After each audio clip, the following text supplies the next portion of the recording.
Honourable minister. Chairman sir, सबसे पहले मैं एयर सेवा की अगर बात करूं तो एयर सेवा की शुरुआत 2016 साल में की गई थी कि पैसेंजर्स के तहत एक इनिशिएटिव के साथ जिनके ग्रीवेंसेस हैं वो डायरेक्टली स्टेक होल्डर के पास ही ना जाए, बल्कि मिनिस्ट्री भी उनके ग्रीवेंस एड्रेसल में वो सपोर्ट करके करे।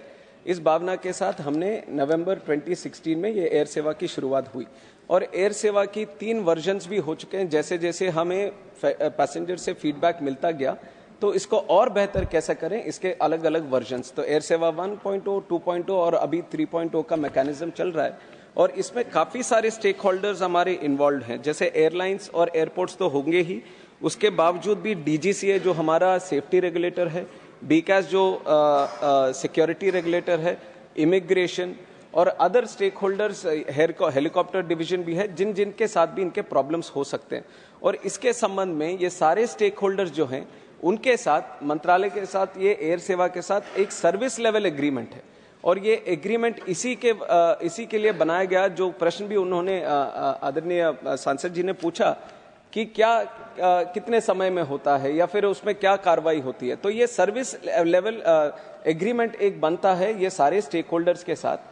और जो भी विषय एयरलाइंस के संबंध में हो या एयरपोर्ट के संबंध में हो या इमिग्रेशन के संबंध में हो, जो भी विषय उठाया जाता है उस सब का हमने डिफाइन कर दिया है कि कितना समय में उन सबको हमें एड्रेस करना चाहिए। एक दो का अगर उदाहरण मैं दूं तो एक सर्विस लेवल एग्रीमेंट हमारा DGCA के साथ अगर एयर वर्दीनेस के संबंध में है तो उसमें जाहिर किया हुआ है कि 15 डेज के अंदर इसको सुलझाना चाहिए। अगर पैसेंजर राइट्स की बात आती है और एयरलाइंस में डिलेस हो तो 1 दिन के अंदर, या फिर टिकटिंग या फेयर या रिफंड की है तो 15 डेज के अंदर। सो ग्रीवेंसेस जो भी एयर सेवा के तहत हमें आते हैं सब कुछ क्लियरली डिफाइंड है सर्विस लेवल एग्रीमेंट के हिसाब से कि इस एग्रीमेंट के हिसाब से आपके जो इस तरीके के ग्रीवेंस आएंगे तो इतने दिन में वो कर देना चाहिए। अगर वो कंप्लाई नहीं करते या वो टाइम लिमिट वो मेंटेन नहीं करते या वो ग्रीवेंस को उस दिन के अंदर वो एड्रेस नहीं करते तो मिनिस्ट्री उसके ऊपर इंक्वायरी करती है और तुरंत एक्शन भी लेती है कि क्यों नहीं किया, और उसके ऊपर वो स्टेक होल्डर्स को उनके साथ वो कंसल्टेशन में वो प्रोसेस होता है। सर सेकंड सप्लीमेंट्री श्रीमान मयंक कुमार नायक जी। थैंक यू सभापति जी। सर, मैं उत्तरी गुजरात मेहसाना से आता हूं और पूरे उत्तर गुजरात और राजस्थान के सटे जिलों से मैंने पहले भी ये मांग की थी कि उड़ान योजना के अंतर्गत मेहसाना से बंबई का कोई प्लेन सेवा शुरू की जाए, मगर क्योंकि उत्तरी गुजरात में व्यापारी मथक है, वहां से टूरिज्म भी डेवलपमेंट है और राजस्थान के सटे जिलों से लोग बंबई में और बंबई से आगे भी रहते हैं, तो पूरे उत्तरी गुजरात को कनेक्ट करने के लिए हमको अहमदाबाद जाना पड़ता है। मेरा माननीय मंत्री जी से ये पूछना है कि उड़ान योजना के अंतर्गत अगर मेहसाना से मुंबई का एयरवेज शुरू की जाए तो आने वाले दिनों में एक टूरिज्म क्षेत्र में, और माननीय प्रधानमंत्री चाहते हैं कि जो टूरिज्म से देश में आमदनी और रोजगारी पैदा होती है तो उसके लिए ये एक बड़ा माध्यम होगा और एयर सेवा शुरू होने के कारण ये लोगों को रोजगार भी मिलेगा। तो माननीय मंत्री जी ये पूछना है कि एयर सेवा ये कब तक शुरू हो सकती है? माननीय मंत्री ji. Honourable chairman sir, Mehsana is available in the Udan की जो स्कीम है उसमें मेहसाना भी अवेलेबल है, पर जो उड़ान की जो स्कीम की जो मूल भावना है कि जहां पे भी एयर स्ट्रिप्स है, ये जो पट्टी है हवाई पट्टी है, उसको हम किस तरह से हवाई अड्डा बनाकर वो सर्विस वहां से हम फैसिलिटेट करें। तो हवाई स्ट्रिप को हवाई अड्डे के लिए बनाने के लिए थोड़ी सी जमीन की भी जरूरत है, जो हम राज्य सरकार से हम कंसल्ट करते हैं और अवेलेबिलिटी के हिसाब से, क्योंकि अगर एक तरह के एयरक्राफ्ट को चलना है तो मिनिमम उतना हमें एक रनवे की जरूरत है। अगर एयरबस चलना है तो करीब 2400 मीटर्स की, अगर ATR चलना है तो 1800 मीटर्स की मिनिमम हमारी एयर स्ट्रिप की रिक्वायरमेंट है। और एयर स्ट्रिप्स क्योंकि काफी हद तक वो ब्रिटिश के समय वो सब बने हुए थे, कुछ 1 किलोमीटर तक ही हैं, 1000 मीटर तक ही हैं, तो उनको एक्सपैंड करने की बहुत जरूरत है।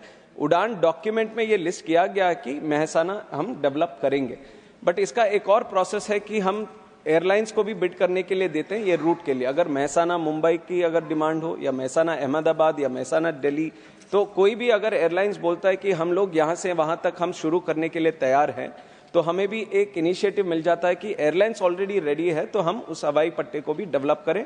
तो एक एयरलाइंस को रेडी होना चाहिए, दूसरा राज्य सरकार को जमीन भी देना चाहिए कि उस हवाई पट्टे को हम हवाई अड्डा बनाने के लिए जमीन दें। Thank you sir. Third supplementary श्रीमान कार्तिकेय शर्मा जी। चेयरमैन सर, मैं माननीय मंत्री जी से पूछना चाहता हूं कि जो एयर सेवा पोर्टल है ये बहुत ही सराहनीय एक कदम है ताकि लोगों को जानकारी मिल सके, लेकिन क्योंकि सरकार की ऐसी नीतियां हैं कि बहुत सारे पहली बार एयर फ्लायर्स आए हैं जो पहली बार पैसेंजर्स यात्रा कर रहे हैं, तो उनके राइट्स को लेकर क्या कोई सरकार ने कदम उठाया है और प्रभुत्ता से वो राइट्स डिस्प्ले हो सकें, चाहे वो ऐप के माध्यम से या उनकी सीट के पीछे? क्योंकि एयर क्रूज को तो अपने राइट्स पता है, लेकिन बहुत सारे फर्स्ट टाइम फ्लायर्स हैं जिनको अपने राइट्स नहीं पता है और वो उनको भाषा का भी प्रॉब्लम रहती है। तो क्या उन लोगों के लिए कि उनके क्या अधिकार है, क्या वो पानी मांग सकते हैं, वॉशरूम जा सकते हैं, उनको क्या टिकट रिफंड मिलेगा कि नहीं, इसके बारे में क्या सरकार की क्या नीति? धन्यवाद। चेयरमैन सर, सबसे पहले में तो मैं आदरणीय सांसद जी का मैं धन्यवाद देना चाहूँगा कि बहुत ही अहम सवाल इन्होंने पूछा है, क्योंकि एयर सेवा एक ग्रीवेंस रिड्रेसल पोर्टल है कि अगर कभी किसी पैसेंजर को कोई असुविधा होती है या कोई ग्रीवेंस होता है तो उसके तहत वो कर सकते हैं। बट हमारे मंत्रालय से DGCA से हमने सिविल एविएशन रिक्वायरमेंट्स जो कार से जाना जाता है, तो कार्स ऑलरेडी बने हुए हैं जो पैसेंजर को अपने राइट्स बताते हैं। बट ये कार सारे बहुत ही टेक्निकल डॉक्यूमेंट्स हैं और बहुत सारे पैसेंजर्स ये इनकी जानकारी नहीं होती।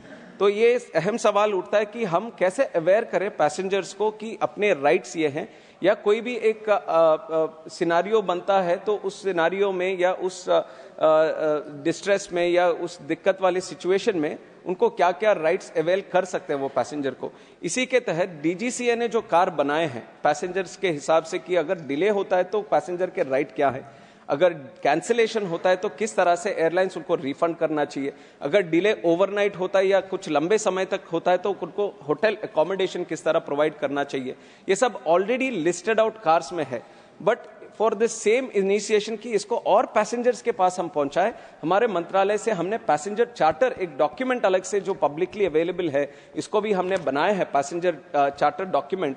इसमें क्लियरली ये बहुत ही अच्छा डॉक्यूमेंट है। इस सदन के माध्यम से मैं देश की जनता को भी मैं बताना चाहूंगा जो एयर ट्रैवल से जुड़े हैं, और इसके बनाने का भी एक ही मकसद था कि जो कार है वो जनरली जो टेक्निकल डॉक्यूमेंट के हिसाब से देखा जाता है और पैसेंजर्स उसमें जाते नहीं है, तो ये इसके लिए बना है क्योंकि हमारे देश में काफी फर्स्ट टाइम फ्लायर्स भी है और फर्स्ट टाइम फ्लायर्स में वो एंग्जाइटी वो नर्वसनेस भी रहता है। तो उनको अगर हम कार्स वो पहले से ही अगर बताएं, उनके राइट्स वो पहले से ही अगर बताएं, तो उनकी जो जर्नी है वो काफी हद तक रिलैक्स्ड हो सकती है। तो इसी में एक जो जिस तरह से कंटेंट्स हमने बनाए कि flight delay, flight cancellation, boarding denied due to overbooking या फ्लाइट डाइवर्शन भी हो, कैंसिलेशन चार्जेस, लॉस डिलेड और डैमेज्ड बैगेज, में कुछ ही टॉपिक्स में पढ़ रहा हूं, ऐसे बहुत सारे चीजें और काफी कॉमन मैन को किस तरह समझाना है। सिनारियोस इसमें बने हुए हैं कि एक सिनारियो है, you have checked in on time but the airlines aspects a delay of 2 hours और मोर, 3 hours और मोर, 4 hours और मोर, then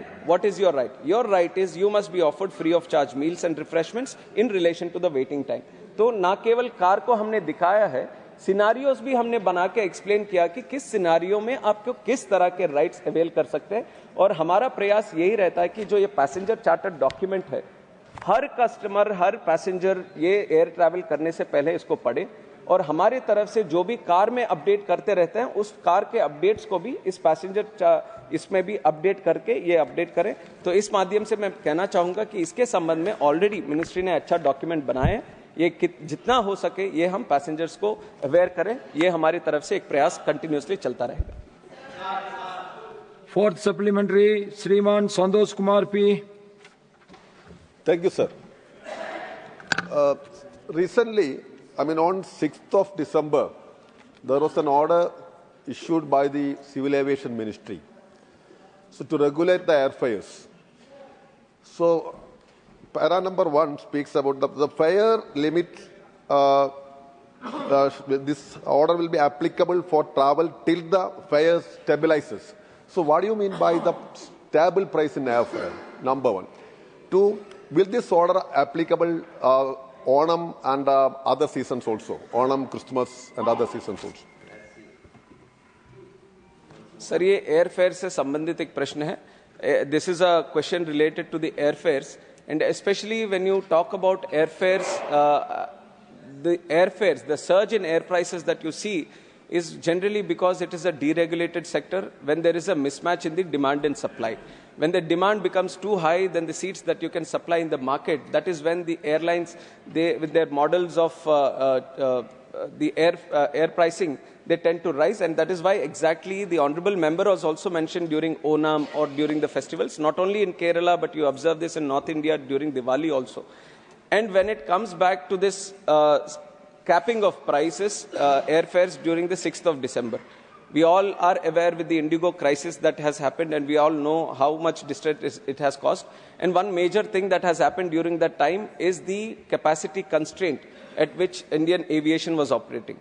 Indigo being the major airline and their operations being curtailed, there was a huge disruption, huge cancellation of the regular flights that were there. So the capacity has come down.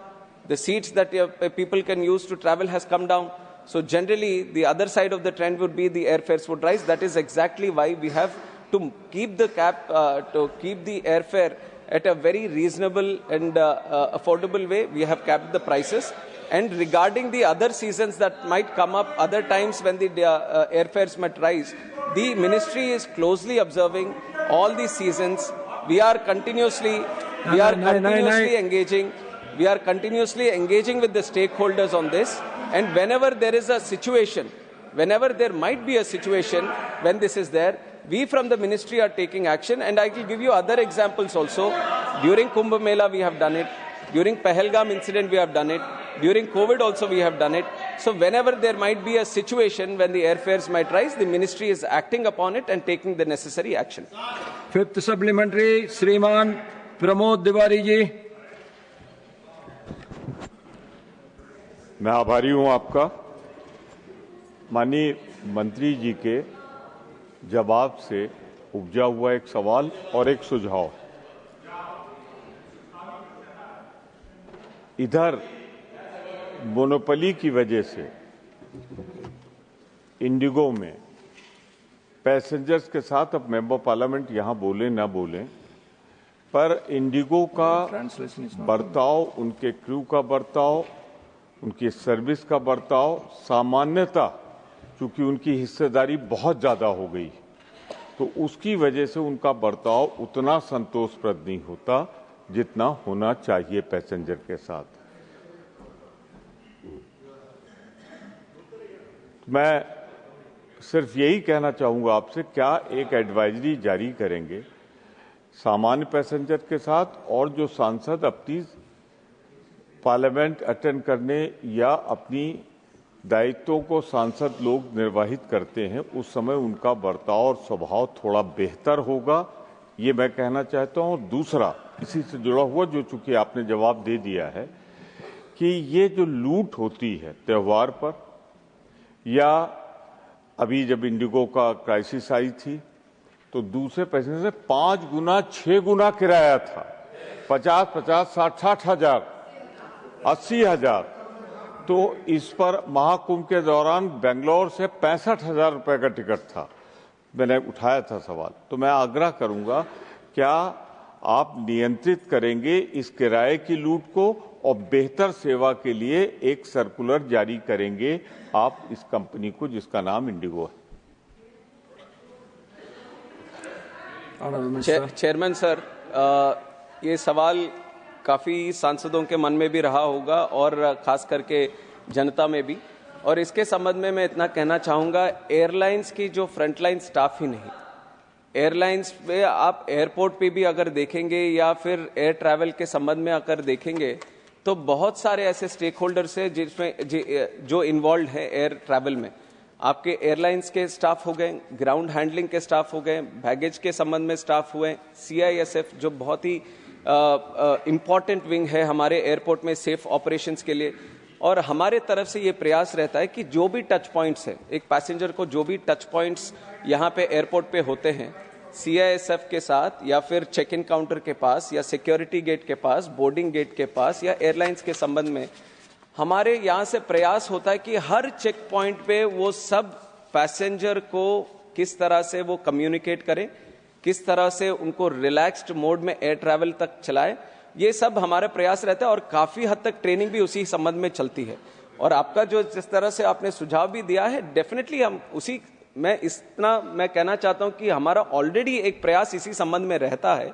अगर कोई specific situation ऐसा हुआ हो और कार्रवाई भी करते हैं, अगर कहीं पे ऐसा होता है कि सिचुएशन एग्रीवेटेड है किसी के बिहेवियर की वजह से या बात करने के तरीके के वजह से, तो डेफिनेटली हम उनके ऊपर एक्शन भी लेते हैं, क्योंकि हमारे इस संबंध में पैसेंजर्स को सही तरह ट्रीट करना चाहिए। ये सारे चेक पॉइंट्स पे होना चाहिए, सिर्फ एयरलाइंस की तरफ से ही नहीं, जितने भी चेक पॉइंट्स ओरिजिनेट होते हैं उन सबका होना चाहिए।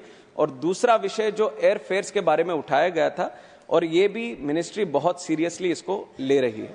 जो टैरिफ मॉनिटरिंग यूनिट हमारे डीजीसीए में है, उसको भी और सशक्त करके और सारे रूट्स हम मॉनिटर कर रहे हैं। इंटरनेशनल रूट्स भी अब मॉनिटर करने का किया है, क्योंकि हम वो दबाव एयरलाइंस पे भी हम डालना चाहेंगे, लाना चाहेंगे कि इस तरह से जो अपॉर्चुनिटी से प्राइसिंग के सिचुएशंस कभी कभी जो बन जाते हैं वो ना हो।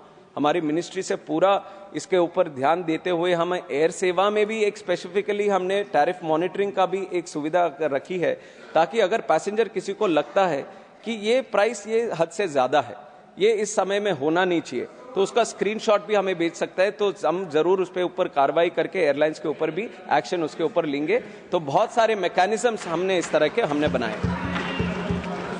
क्वेश्चन नंबर 153 श्री कपिल सिब्बल जी।